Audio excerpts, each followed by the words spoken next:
ನಮಸ್ಕಾರ ವೀಕ್ಷಕರೇ, ಭಾರತೀಯರಿಗೆ ಮತ್ತೊಂದು ಜಯ ಸಿಕ್ಕಿದೆ ಅಂತ ಹೇಳ್ಬೋದು. ಚೀನಾಗೆ ಮತ್ತೊಂದು ಶಾಕ್. ಯಾಕಂದ್ರೆ ಇಷ್ಟು ದಿನ ಚೀನಾದ ಶಿಪ್ಗಳು, ಅದರಲ್ಲೂ ಕೂಡ ಸ್ಪೈ ಶಿಪ್ಗಳು ಶ್ರೀಲಂಕಾಗೆ ಬರ್ತಿತ್ತು. ಏನಂತ ರೀಸನ್ ಕೊಡ್ತಿತ್ತು ಅಂದ್ರೆ, ರಿಸರ್ಚ್ ಪರವಾಗಿ ಬರ್ತಿದೀವಿ, ಮತ್ತೆ ಸ್ವಲ್ಪ ದಿನ ನಾವಲ್ಲಿ ಫ್ಯೂಲ್ ಅನ್ನ ಫಿಲ್ ಮಾಡಿಸ್ಕೊಂಡು ಮತ್ತೆ ಹೋಗ್ತಿದೀವಿ ಅಂತ. ಏನಕ್ಕಂದ್ರೆ ಶ್ರೀಲಂಕಾದ ಅಂಬನ್ಪೋರ್ಟ ಪೋರ್ಟ್ ನ ಸರಿಸುಮಾರು 99 ವರ್ಷ ಚೀನಾ ಲೀಸ್ಗೆ ಹಾಕೊಂಡಿತ್ತು.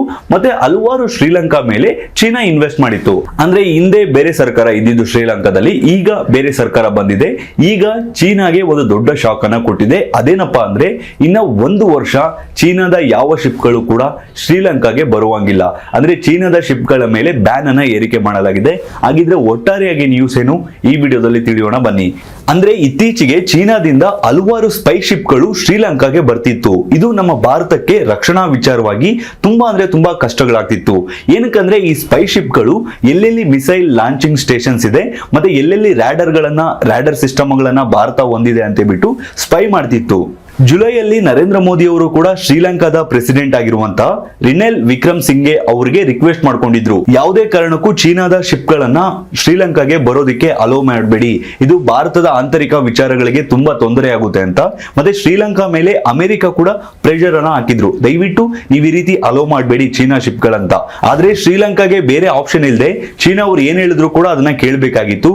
ಆದ್ರೆ ಈಗ ಏನಾಗಿದೆ ಅಂದ್ರೆ, ಏಕಾಏಕಿ ಅಂದ್ರೆ ನಾವು ಶ್ರೀಲಂಕಾ ಜೊತೆ ಇರೋದ್ರಿಂದ ಏಕಾಏಕಿ 1 ವರ್ಷ ಚೀನಾದ ಯಾವ ಶಿಪ್ಗಳನ್ನು ಕೂಡ ಶ್ರೀಲಂಕಾ ಎಕ್ಸ್ಕ್ಲೂಸಿವ್ ಎಕನಾಮಿಕ್ ಝೋನ್ ಅಲ್ಲಿ ಅಲೋ ಮಾಡೋದಿಲ್ಲ, ಅಂದ್ರೆ ನಾವು ಬ್ಯಾನ್ ಮಾಡಿದೀವಿ ಅಂತ ಬಿಟ್ಟು ಶ್ರೀಲಂಕಾ ಅಫಿಷಿಯಲ್ ಆಗಿ ಅನೌನ್ಸ್ ಮಾಡಿದೆ.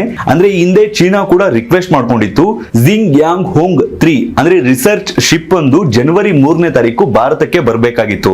ಅದಕ್ಕೆ ಚೀನಾ ಸರ್ಕಾರ ಶ್ರೀಲಂಕಾನ ರಿಕ್ವೆಸ್ಟ್ ಮಾಡಿತ್ತು.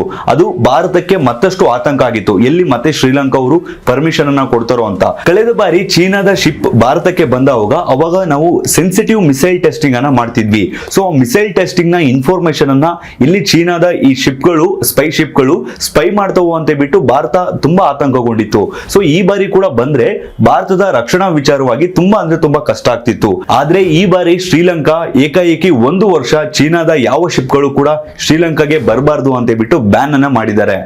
ಶ್ರೀಲಂಕಾ ಏನೋ ಭಾರತದ ಪರವಾಗಿದೆ. ಏನಕ್ಕಂದ್ರೆ ಶ್ರೀಲಂಕಾ ಮತ್ತೆ ಭಾರತದ ಟ್ರೇಡ್ ಅನ್ನೋದು ಜಾಸ್ತಿ ಆಗಿದೆ, ಮತ್ತೆ ಸರಿಸುಮಾರು 4 ಬಿಲಿಯನ್ ವರೆಗೂ ರೀಚ್ ಆಗಿದೆ ಟ್ರೇಡ್ ಅನ್ನೋದು. ಮತ್ತೆ ಮೈನ್ ಆಗಿ ಶ್ರೀಲಂಕಾಗೆ ಇವಾಗ ಭಾರತ ಶ್ರೀಲಂಕಾ ಜೊತೆ ಇದೆ ಅನ್ನೋ ನಂಬಿಕೆ ಇದೆ. ಹಿಂದೆ ರಾಜಪಕ್ಷ ಬ್ರದರ್ಸ್ ಅನ್ನುವ ಸರ್ಕಾರ ಇತ್ತು. ಅಂದ್ರೆ ಅವರು ಚೀನಾದಿಂದ ಹಲವಾರು ಇನ್ವೆಸ್ಟ್ಮೆಂಟ್ ಅನ್ನ ತಗೊಂಡು ಚೀನಾ ಏನ್ ಹೇಳ್ತಿತ್ತೋ ಅದನ್ನ ಕೇಳ್ಕೊಂಡು ಇದ್ರು. ಆದ್ರೆ ಈಗ ಬೇರೆ ಪಕ್ಷ ಬಂದಿರೋದ್ರಿಂದ ಅವರು ಭಾರತದ ಪರ ಇದ್ದಾರೆ. ಅಂದ್ರೆ ಇಷ್ಟು ದಿನ ಚೀನಾ ಏನ್ ಮಾಡ್ತಿತ್ತು ಅಂದ್ರೆ, ಶ್ರೀಲಂಕಾದ ಮೂಲಕ ಭಾರತನ ಎದುರಿಸೋದಿಕ್ಕೆ ಬರ್ತಿತ್ತು. ಈಗ ಚೀನಾ ಏನ್ ಮಾಡ್ತಿದೆ ಅಂದ್ರೆ, ಮಾಲ್ಡೀವ್ಸ್ ಪೋರ್ಟ್ ಅಲ್ಲಿ ಚೀನಾದ ಸ್ಪೈ ಶಿಪ್ ಗಳನ್ನ ಅಲೋ ಮಾಡಿ ಅಂತ ಬಿಟ್ಟು ರಿಕ್ವೆಸ್ಟ್ ಮಾಡ್ತಿದ್ದಾರೆ. ಆದ್ರೆ ಮಾಲ್ಡೀವ್ಸ್ ಅವರು ನಮ್ಮ ಮಾತನ್ನ, ಅಂದ್ರೆ ಮಾಲ್ಡೀವ್ಸ್ ಅವ್ರಿಗೂ ಕೂಡ ಹೇಳಿದೀವಿ, ಯಾವುದೇ ಕಾರಣಕ್ಕೂ ಚೀನಾದ ಶಿಪ್ ಗಳನ್ನ ಬರೋದಿಕ್ಕೆ ಅಲೋ ಮಾಡಬೇಡಿ ಅಂತ. ಬಟ್ ಮಾಲ್ಡೀವ್ಸ್ ಅವರು ಕೇಳ್ತಾರ ಇಲ್ವಾ ಅಂತ ಕಾದು ನೋಡ್ಬೇಕು. 2023ರಲ್ಲಿ ಏಕಾಏಕಿ 3 ಸ್ಪೈ ಶಿಪ್ ಗಳು ಶ್ರೀಲಂಕಾಗೆ ಬಂದಿದ್ವು. ಶಿನ್ ಯಾನ್ ಅಂತ ಕೊಲಂಬೋ ಪೋರ್ಟ್ಗೆ ಬಂದಿತ್ತು. ಆನಂತರ ಯುಂಗ್ ವಾನ್ 5 ಹಂಬನ್ ಪೋರ್ಟ್ಗೆ ಬಂದಿತ್ತು. ಅದೇ ಸಮಯದಲ್ಲೇ ನಾವು ಮಿಸೈಲ್ ಟೆಸ್ಟಿಂಗ್ ಅನ್ನ ಮಾಡ್ತಿದ್ದು. ಏನೇ ಆಗ್ಲಿ, ಈಗ ಶ್ರೀಲಂಕಾ ಏಕಾಏಕಿ 1 ವರ್ಷ ಬ್ಯಾನ್ ಮಾಡಿರೋದ್ರಿಂದ ಭಾರತಕ್ಕೆ ತುಂಬಾ ಹೆಲ್ಪ್ ಆಗುತ್ತೆ ಅಂತ ಹೇಳ್ಬೋದು. ಯಾಕಂದ್ರೆ ಭಾರತ ಈ ಬಾರಿ ಚುನಾವಣೆಯ ವರ್ಷ ಅಂತ ಹೇಳ್ಬೋದು. ಸೊ ಕಾದು ನೋಡ್ಬೇಕು, ಮುಂದಿನ ದಿನಗಳಲ್ಲಿ ಇದೇ ರೀತಿ ಕಂಟಿನ್ಯೂ ಆಗುತ್ತಾ, ಅಥವಾ ಮಾಲ್ಡೀವ್ಸ್ ಅವರು ಚೀನಾದ ವಾರ್ಶಿಪ್ ಗಳನ್ನ ಅಲೋ ಮಾಡ್ತಾರಾ ಇಲ್ವಾ ಅಂತ.